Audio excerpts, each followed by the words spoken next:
Ahmedabad crime બ્રાન્ચે થોડા દિવસ અગાઉ બાળ તસ્કરી રેકેટનો પર્દાફાશ કરીને વંદના પંચાલ, રોશન અગ્રવાલ અને સુમિત યાદવ નામના 3 આરોપીઓને ઝડપીને બાળકને મુક્ત કરાવ્યું હતું.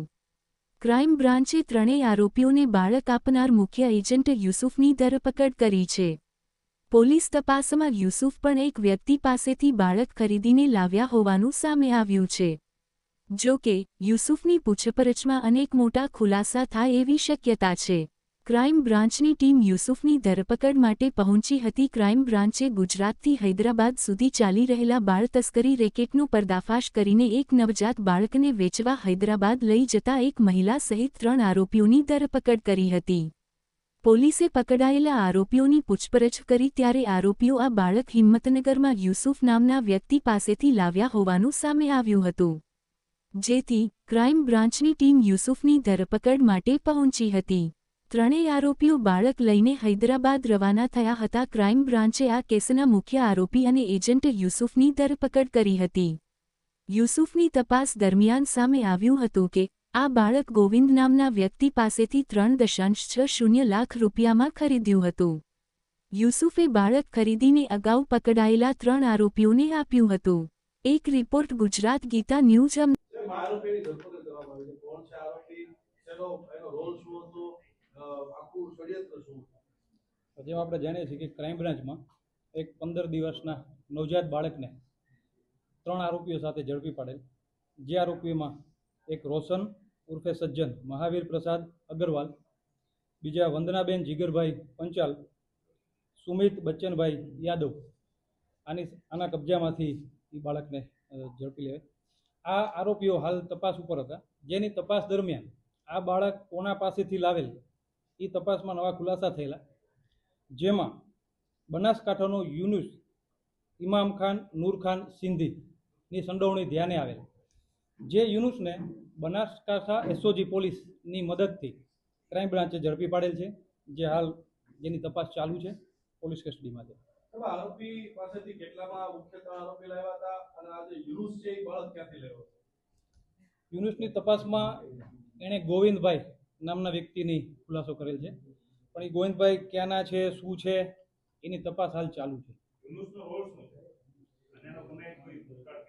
આ યુનુસને અગાઉ 2022માં કાલુપુર પોલીસ સ્ટેશનના ગુનામાં ક્રાઇમ બ્રાન્ચે અરેસ્ટ કરેલો હતો.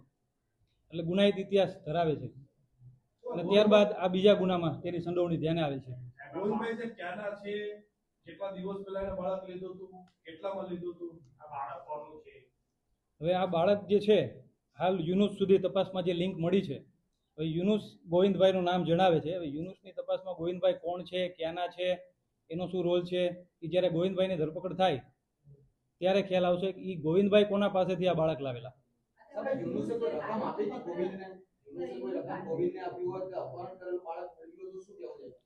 આ બાળક આ જે 3 આરોપીઓ ઝડપાયેલ તેણે યુનુસ પાસેથી 3,60,000 ખરીદેલ હોવાની હકીકત ધ્યાને આવેલી છે.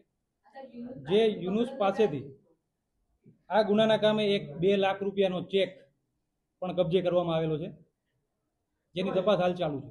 યુનુસે બાળક કયા પ્લેસ ઉપરથી લીધું? કઈ જગ્યાએથી લીધું? બનાસકાંઠાનું કોઈ સ્થળ કે કઈ નામ કર્યું છે? જેમ મેં આપને પહેલા કીધું કે આ યુનુસ જે છે એ ગોવિંદભાઈ પાસેથી લાવેલો છે. ગોવિંદભાઈ જ્યારે આપણે એની આગળની તપાસ કરશું ત્યારે ગોવિંદભાઈ ક્યાંથી લાવેલા છે, ગોવિંદભાઈ ક્યાંના છે, યુનુસ ક્યાંથી લાવ્યો? કઈ જગ્યાએથી યુનુસે ક્યાંથી કલેક્ટ કર્યું બાળક? એ હિંમતનગરમાં. અને સર 2 લાખનો જે ચેક મળ્યો છે એ કોના નામનો હતો, કોને આપ્યો હતો, એ કીધું વિગત છે બેંક એકાઉન્ટ કોનું છે? ઈ આ કામે જે અગાઉ આપણે જે વંદનાબેન જીગરભાઈ પંચાલ એના નામનો ચેક છે. 2 લાખ રૂપિયાનો સહી કરેલો, જેમાં કોઈ તારીખ કે નામ નથી.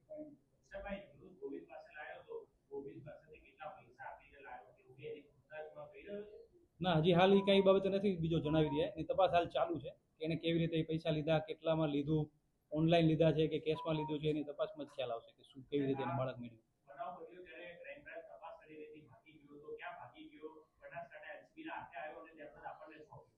ના, જ્યારે એનું નામ આ તપાસમાં ખુલ્યું છે ત્યારે બનાસકાંઠા હોવાનું ધ્યાને આવેલ. ત્યારે બનાસકાંઠા પોલીસની એસઓજી ટીમનો સારો સહકાર રહ્યો છે આમાં, અને એ ટીમની મદદથી આપણે ક્રાઇમ બ્રાન્ચે આરોપીને ઝડપી લીધો.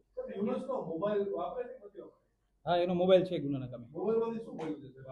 એની હાલ હજી તપાસ ચાલુ છે કે મોબાઈલમાં એની શું ચેટ છે, કે કેવી રીતે એના કોલ હિસ્ટ્રી શું છે, એ ટેકનિકલ સર્વેલન્સથી અને હ્યુમન સોર્સિસથી એની તપાસ હાલ ચાલુ છે. યુનુસના બેંક એકાઉન્ટ છે શું કે હજી યુનુસને આજે રિમાન્ડ સાથે અમે કોર્ટમાં પ્રોડક્શન કરીએ છીએ અને રિમાન્ડના દરમિયાન જે કયા નવા ખુલાસા થશે એ આપને જણાવવામાં આવશે. આપણે કઈ થિયરી ઉપર ને કયા મુદ્દાઓ પર તપાસ કરીશું?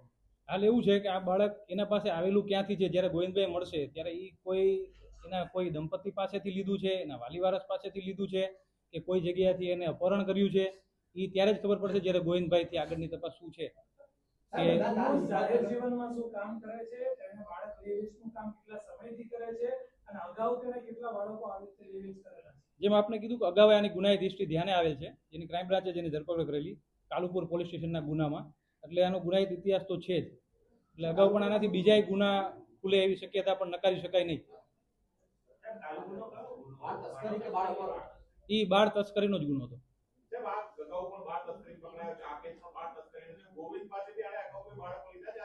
એ હજી સુધી ધ્યાને નથી આવ્યું, તપાસ ચાલુ છે. ગોવિંદ જેવા બીજા કોઈ વ્યક્તિઓ છે આના કોન્ટેક્ટમાં બાળક છે તો એ હાલ નહીં કહી શકાય કે બીજા હશે કે કેમ, પણ જ્યારે ગોવિંદભાઈની તપાસ કરશું એ વખતે ધ્યાન આવશે કે ગોવિંદભાઈ પાસે આ બાળક ક્યાંથી આવ્યું છે. આ યુનુસના પરિવારમાં કોણ કોણ છે, શું ફેમિલી બેકગ્રાઉન્ડ શું છે? એની હાલ તપાસ ચાલુ છે હજી ઊંડાણપૂર્વક, કે એનો પરિવાર ક્યાં છે, ક્યાં રહે છે, કોણ કોણ છે, એમાંથી કોઈ સંડોવાયેલા છે કે કેમ, એના બીજા મિત્રો છે, આમાં કોઈ મદદગારી કરી છે કે કેમ, એ બધી દિશામાં હાલ તપાસ ચાલુ છે. કયા કયા મુદ્દા પર તપાસ થઈ ચૂકી છે? હાલ યુનુસ જે ગોવિંદભાઈનું કહે છે, સૌ પ્રથમ તો પ્રાયોરિટી એવી છે કે આ બાળકના માતા પિતા મળે, કેમ કે બાળક ખૂબ નાનું છે, હાલ ઓબ્ઝર્વેશનમાં છે, અને આજે એને જે રજા આપે ત્યારે અમે ચાઇલ્ડ વેલફેર કમિટી CWC સમક્ષ બાળકને રજૂ કરશું. પછી જે આગળ હુકમ જે થશે એ મુજબ કાર્યવાહી કરશું. તમામ આખા ઘટનાના તાર હિંમતનગર આસપાસ જોડાઈ રહ્યા છે. પોલીસે સરકારી રેકોર્ડ પણ જોયો છે. ક્યાંય આવા બાળકના અપહરણની કોઈ ફરિયાદ સત્તાવાર આ 3-4 દિવસોમાં કે અઠવાડિયાના સમયગાળામાં નોંધાઈ એવું સામે આવી છે? ના, હજી સુધી ધ્યાને આવેલ નથી, કેમ કે બાળક નાનું છે એટલે પોતે તો કંઈ કહી શકે નહીં કે ક્યાંનું છે, શું છે. અને જ્યારે આવી કોઈ તપાસ દરમિયાન એવી કોઈ હજી લિંક નથી મળી કે કોઈ અગાઉ ક્યાંય દાખલ થયું હોય ને કોઈ સંપર્ક કર્યો હોય. એટલે હિંમતનગરમાં આવી કોઈ ફરિયાદ હજી સુધી ના, હજી આપણી તપાસ દરમિયાન આવું કંઈ ધ્યાને નથી આવ્યું. એવા કોઈ ફરિયાદ દાખલ થઈ હોય? સોરી, ફરિયાદ કે દાખલ થઈ હોય એવા? ના, હજી સુધી આપણને ધ્યાને નથી આવ્યું આ બાળક બાબતે આવી કોઈ. આજે આરોપી સાબરકાંઠા, બનાસકાંઠા અને હૈદરાબાદ આ 3 રાજ્યના લોકો સાથે સંપર્કમાં હતો અને અહીંયાથી બાળકો ત્યાં મોકલતો હતો, તો એના તાર જે નાગરાજ છે, હૈદરાબાદનો એજન્ટ છે, તેના જોડાયેલા છે, ઓળખે છે ખરા? હા, અમારી તપાસમાં એવું ખુલ્યું છે કે રોશન નામનો જે વ્યક્તિ છે એ હૈદરાબાદ હાલ રહે છે, ત્યાંના કોઈ નાગરાજને આ બાળક આપવાનું હતું, પણ નાગરાજની હજી વધુ વિગત એની તપાસ ચાલુ છે કે કોણ છે, ક્યાંનું છે. ત્રણ આરોપી પકડાણા એ અને યુનુસ, આ લોકો કેટલા સમયથી પરિચયમાં હતા, કેટલા સમયથી એકબીજાને ઓળખતા હતા, અગાઉ એકબીજા ક્યાં ક્યાં મળેલા હતા, એવું કઈ કહે છે? હવે તો ચારે ચાર આરોપી પકડાઈ ગયા. હવે એ એવું છે કે છેલ્લા એકાદ વર્ષથી સંપર્કમાં હતા એવું ધ્યાન ઉપર આવેલું છે. અને આ ક્યાં મળ્યા હતા સાહેબ, કઈ રીતે મળ્યા હતા? એ જ્યારે યુનુસનો અગાઉના ગુનાહિત ઇતિહાસ છે એની કોર્ટ મુદ્દતે આ કામની જે આરોપી છે વંદનાબેન જીગરભાઈ પંચાલ, એના સાથે એનો સંપર્ક થયેલો, અને વંદનાબેન મારફતે એનો સંપર્ક આ કામના આરોપી રોશન મહાવીર પ્રસાદ અગ્રવાલ સાથે થયો. ઓકે સાહેબ, આજે યુનુસ છે, યુનુસને આ જે મહિલાઓ છે 3 જણા છે, એને આ સિવાય અન્ય કોઈ બાળકો આપેલા છે? એ હજી સુધી ધ્યાને નથી આવ્યું, જેવું આ તપાસ દરમિયાન જે ખુલાસા થશે એ આપને જણાવવામાં આવશે. સાહેબ, આ 3 આરોપી જે રિમાન્ડ દરમિયાન છે, એ લોકોનું આ સિવાય અન્ય કોઈ કે ગેંગ સાથે અથવા તો અન્ય કોઈ રીતે બાળ તસ્કર રેકેટમાં કોઈ કનેક્શન હોય, તપાસમાં રિમાન્ડ દરમિયાન કંઈ સામે આવ્યું છે?